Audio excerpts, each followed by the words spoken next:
അസ്സലാമു അലൈക്കും വറഹ്മത്തുള്ളാഹി. ബിസ്മില്ലാഹി അൽഹംദുലില്ലാഹ് വസ്സലാത്തു വസ്സലാമു അലാ റസൂലില്ലാഹ് വഅലാ ആലിഹി വസ്വഹാബിഹി അജ്മഈൻ അമ്മാ ബഅദ്.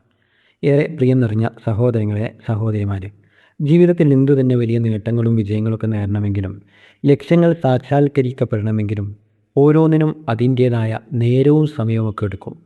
അനാവശ്യമായ ധൃതി നമ്മളെ ലക്ഷ്യത്തിൽ നിന്നൊരിക്കലും പിന്തിരിപ്പിക്കാൻ പാടില്ല.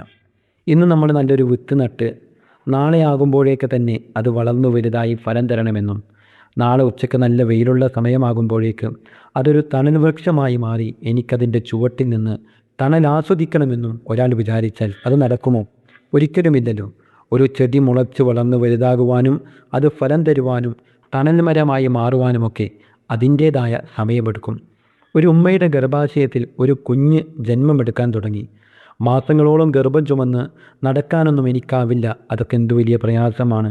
ദിവസങ്ങൾ കൊണ്ട് കുഞ്ഞ് പൂർണ്ണ വളർച്ചയിലെത്തി പ്രസവം നടക്കണമെന്ന് ഒരു മാതാവ് ആഗ്രഹിച്ചതുകൊണ്ട് വല്ല കാര്യവുമുണ്ടോ? ആ ആലോചന നിഷ്ഫലമാണ്.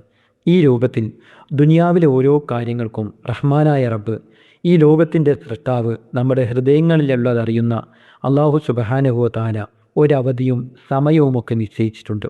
ആ സമയം വരുമ്പോൾ, ആ അവധി സമാഗതമാകുമ്പോൾ ആ കാര്യം നല്ല വൃത്തിക്ക് ഈ ലോകത്ത് അള്ളാഹു ഉദ്ദേശിച്ചതാണെങ്കിൽ അത് നമ്മുടെ ജീവിതത്തിൽ നടക്കും. എല്ലാത്തിനും കഴിവുള്ളവനായ റബ്ബ് നമ്മൾ ആലോചിച്ചിട്ടുണ്ടോ? ഏറ്റവും വലിയ മനുഷ്യർക്കുള്ള നേട്ടമായ വിശുദ്ധ ഖുർആൻ അള്ളാഹു സുബ്ഹാനഹു വ തആല മുഹമ്മദ് നബി സല്ലല്ലാഹു അലൈഹി വസല്ലമക്ക് അവതരിപ്പിച്ചു കൊടുത്തത് എത്ര നേരമെടുത്തിട്ടാണ്? 23 വർഷക്കാലത്തെ സുദീർഘമായ ഒരു കാലയളവെടുത്തിട്ടാണ് അള്ളാഹു സുബ്ഹാനഹു വ തആല ഘട്ടം ഘട്ടമായിക്കൊണ്ട് പ്രവാചകൻ സല്ലല്ലാഹു അലൈഹി വസല്ലമക്ക് ലോകാവസാനം വരെ മനുഷ്യന്മാരെ വായിക്കേണ്ടുന്ന വേദഗ്രന്ഥം അവതരിപ്പിച്ചു കൊടുത്തത്. കേവലം ഒരൊറ്റ നിമിഷം കൊണ്ടോ ദിവസം കൊണ്ടോ മാസം കൊണ്ടോ ഒക്കെ അവതരിപ്പിക്കാൻ അള്ളാഹുവിന് കഴിയാഞ്ഞിട്ടാണ്? ഒരിക്കലുമല്ലല്ലോ. അള്ളാഹു സുബ്ഹാനഹു വ തആലയ്ക്ക് അതിൻ്റെ പിന്നിൽ ചില ഹിക്മത്തുകളുണ്ട് എന്ന് വിശുദ്ധ ഖുർആൻ തന്നെ അത് ഘട്ടം ഘട്ടമായി അവതരിപ്പിക്കുന്നതിനെക്കുറിച്ച് വിശദീകരിച്ചിട്ടുണ്ട്. ഇതിൽ നിന്നെല്ലാം നമുക്ക് നമ്മുടെ ജീവിതത്തിൽ വലിയ പാഠങ്ങളും സന്ദേശങ്ങളും ഉൾക്കൊള്ളാനുണ്ട്. നമ്മൾ നമ്മുടെ ജീവിതത്തിൽ പലതും ആഗ്രഹിക്കുന്നുണ്ട്, വിചാരിക്കുന്നുണ്ട്, അതിനുവേണ്ടി പരിശ്രമിക്കുന്നുണ്ട്, അള്ളാഹു സുബ്ഹാനഹു വ തആലയോട് പ്രാർത്ഥിച്ചു കൊണ്ടിരിക്കുന്നുണ്ട്. എന്താണ് അതൊന്നും പെട്ടെന്നങ്ങ് നടക്കാത്തത് എന്ന് നമ്മൾ ധൃതിപ്പെടേണ്ടതില്ല. അള്ളാഹു സുബ്ഹാനഹു വ തആല എല്ലാം കേൾക്കുന്നവനും അറിയുന്നവനുമാണ്. നമ്മൾ അള്ളാഹുവിനോട് ചോദിച്ചൊരു കാര്യം അത് പെട്ടെന്ന് നമ്മുടെ ജീവിതത്തിൽ നടക്കുന്നതാണോ, അതോ കുറച്ച് കഴിഞ്ഞ് നടക്കുന്നതാണോ, അതല്ലെങ്കിൽ തീരെ ഈ ദുനിയാവിൽ നമ്മൾ മരിക്കുന്നത് വരെ നടക്കാതിരിക്കുന്നതാണോ നമുക്ക് നന്മയെന്ന് അള്ളാഹു സുബ്ഹാനഹു വ തആലയ്ക്ക് നമ്മുടെ ഭാവി അറിയുന്നത് കൊണ്ട് അത് അറിയാം. നമുക്കതിനെക്കുറിച്ച് ധാരണ ഉണ്ടാവില്ല.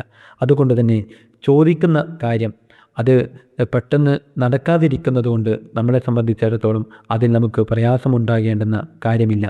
നേരമെടുത്തിട്ടാണെങ്കിലും ശരി, നമുക്ക് അള്ളാഹു ഉദ്ദേശിച്ച ഒരു നേട്ടമാണെങ്കിൽ അത് നമ്മളെ തേടിയെത്തും എന്ന കാര്യത്തിൽ ഒരു സംശയമില്ല.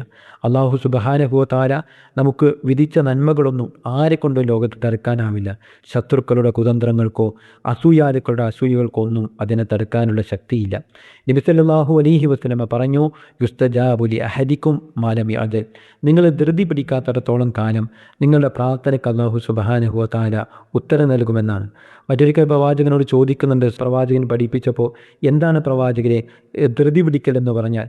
നബി സല്ലല്ലാഹു അലൈഹി വസല്ലം പറഞ്ഞു, ഒരു മനുഷ്യൻ ഞാൻ അള്ളാഹുവിനോട് നിരന്തരമായി കൊണ്ട് പ്രാർത്ഥിക്കുന്നു, എനിക്ക് ഉത്തരം നൽകുന്നില്ലല്ലോ അള്ളാഹു, എനിക്കത് കിട്ടുന്നില്ലല്ലോ എന്ന് നിരാശപ്പെട്ടുകൊണ്ട് പറയുകയും അങ്ങനെ അവസാനം അവൻ വയദുഅ പ്രാർത്ഥന തന്നെ ഉപേക്ഷിക്കലാണ് പ്രാർത്ഥനയിൽ ധൃതി കാണിക്കൽ എന്നതുകൊണ്ട് ഉദ്ദേശിക്കുന്നത് എന്ന് നബി സല്ലല്ലാഹു അലൈഹി വസല്ലം വിശദീകരിച്ചിട്ടുണ്ട്. അതുകൊണ്ട് തന്നെ അങ്ങനെയുള്ള നിലപാടിലേക്കോ മനോഭാവത്തിലേക്കോ നമ്മൾ ഒരിക്കലും പോകരുത്. റഹ്മാനായ റബ്ബ് അള്ളാഹു സുബ്ഹാനഹു വ തആല നമ്മുടെ കാര്യങ്ങളൊക്കെ കണ്ടറിയുന്നവരാണ്. അതുകൊണ്ട് തന്നെ നമ്മൾ ആഗ്രഹിക്കുന്ന കാര്യം നല്ലതിനാണ് എങ്കിൽ, നല്ല പ്രവർത്തനങ്ങളാണെങ്കിൽ, അത് ദുന്യവിയായ പ്രവർത്തനങ്ങളാണെങ്കിലും ശരി, പരലോകത്തേക്കുള്ള പ്രവർത്തനങ്ങൾ നിരന്തരമായി കൊണ്ട് നമ്മൾ അത് പ്രവർത്തിക്കുകയും പ്രാർത്ഥിക്കുകയും അള്ളാഹുവിൽ തവക്കുലാക്കി മുന്നേറുകയും ചെയ്യുക. നേട്ടങ്ങൾക്കെല്ലാം അതിൻ്റേതായ നേരമെടുക്കും, അത് നമ്മളെ തേടിയെത്താൻ എന്ന് നമ്മൾ മറക്കാതിരിക്കുക. അള്ളാഹു അനുഗ്രഹിക്കുമാറാകട്ടെ. വ ആഖിറു ദഅവാന അനിൽ ഹംദുലില്ലാഹി റബ്ബിൽ ആലമീൻ. അസ്സലാമു അലൈക്കും വറഹ്മത്തുള്ളാഹി. വിസ്ഡം ഇസ്ലാമിക് ഓർഗനൈസേഷൻ അവതരിപ്പിക്കുന്ന നേർവഴി എല്ലാ ദിവസവും ഏതാനും മിനിറ്റുകൾ സാമൂഹിക, വൈയക്തിക, കുടുംബരംഗങ്ങളെ വിശകലന വിധേയമാക്കുന്നു. അറിയുക, അറിയിക്കുക. നേർവഴി. Peace Radio. Tune to reality.